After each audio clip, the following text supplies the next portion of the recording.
നമസ്കാരം. നമ്മുടെ മറ്റൊരു വീഡിയോയിലേക്ക് ഏവർക്കും സ്വാഗതം. ഇന്ന് നമ്മൾ പറയാൻ പോകുന്നത് ബിഗ് ബോസിനെ കുറിച്ച് തന്നെയാണ്. ബിഗ് ബോസ് എന്താണ്, എങ്ങനെയാണ്, സീസൺ 1 മുതൽ സീസൺ 7 വരെ എത്തി നിൽക്കുന്ന ഈ സമയത്ത് നിങ്ങളോട് ചോദിക്കാനുള്ള കുറച്ച് ചോദ്യങ്ങളുമായിട്ടാണ് ഞാൻ വന്നിരിക്കുന്നത്. ബിഗ് ബോസ് 1 വിന്നർ മുതൽ ബിഗ് ബോസ് സീസൺ 6 വരെയുള്ള വിന്നർ, ഇവരിൽ പല ആളുകളുടെയും ഫോട്ടോയും പേര് ഞാൻ ഇവിടെ കൊടുക്കാം.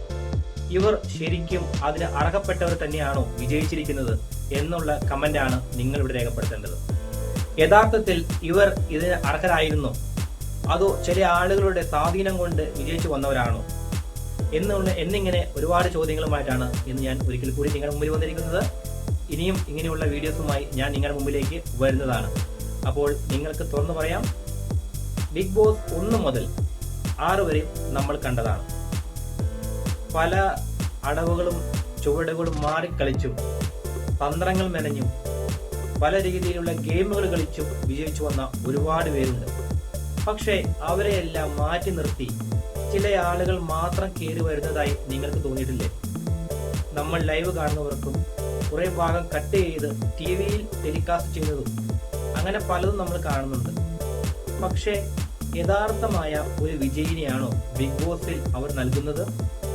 ജനങ്ങളുടെ അഭിപ്രായത്തിന് എന്തെങ്കിലും വില അവർ കൊടുത്തിട്ടുണ്ടോ? ചില ആളുകൾ വന്നു കഴിയുമ്പോൾ അവർ ആദ്യമേ തന്നെ, അതായത് ഷോ തുടങ്ങുന്നതിന് മുമ്പ് തന്നെ പുറത്ത് പല രീതിയിലുള്ള സ്ട്രാറ്റജികളും ഉണ്ടാക്കിയിട്ടാണ് ഗെയിമിലേക്ക് വരുന്നത്.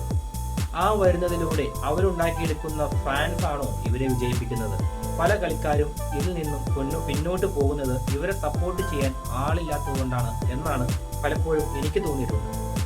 നിങ്ങളുടെ അഭിപ്രായം നിങ്ങൾക്ക് രേഖപ്പെടുത്താം. അതിനുവേണ്ടി കൂടിയാണ് നമ്മൾ ഈ വീഡിയോ നിങ്ങളിലേക്ക് എത്തിക്കുന്നത്. ഇത്തവണ ഒരുപാട് മാറ്റങ്ങളുമായാണ് ബിഗ് ബോസ് സീസൺ 7 നിങ്ങളുടെ മുന്നിലേക്ക് എത്തുന്നത്.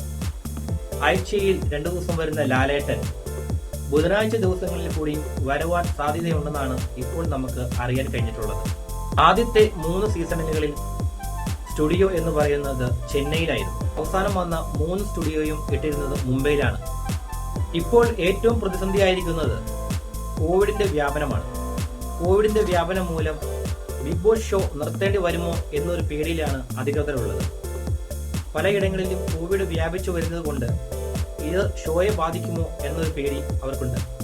അതിനാൽ ഓഡീഷൻ ചെയ്ത് സെലക്ട് ആയവരെ നേരത്തെ തന്നെ ക്വാറന്റൈൻ ചെയ്യാനുള്ള തീരുമാനമാണ് ഇപ്പോൾ ബിഗ് ബോസിന്റെ ഭാഗത്തു നിന്നും നടന്നുകൊണ്ടിരിക്കുന്നത്.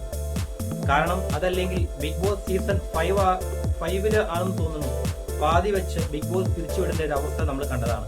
ഈ തവണ ഏറ്റവും താമസിച്ചാണ് ബിഗ് ബോസ് തുടങ്ങിയത്.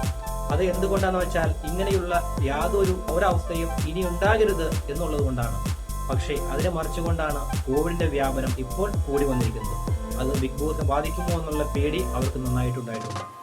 മറ്റൊരു അറിവ് നമുക്ക് ലഭിച്ചിരിക്കുന്നത് ബിഗ് ബോസ് സീസൺ 7 ആദ്യത്തെ ആഴ്ച എലിമിനേഷൻ ഉണ്ടായിരിക്കുകയില്ല. കാരണം ഒരു വ്യക്തിയെ മനസ്സിലാക്കാൻ ഒരാഴ്ച പോരാ. അതുകൊണ്ട് തന്നെയാണ് ആദ്യത്തെ വീക്കിലെ എലിമിനേഷൻ മാറ്റിവെച്ചിരിക്കുന്നത്. അതുപോലെ തന്നെ കോമൺ വിഭാഗത്തിൽ നിന്നും 2 പേരുണ്ടാകും. അവരെയും ഇതിനകത്തേക്ക് ആഡ് ചെയ്യുന്നതാണെന്നാണ് ഇപ്പോൾ നമുക്ക് അറിയാൻ കഴിഞ്ഞത്. ഈ വീഡിയോ ഇഷ്ടപ്പെട്ടാൽ ലൈക്ക് ചെയ്യുക, ഷെയർ ചെയ്യുക, കമന്റ് ചെയ്യുക, സബ്സ്ക്രൈബ് ചെയ്യുക.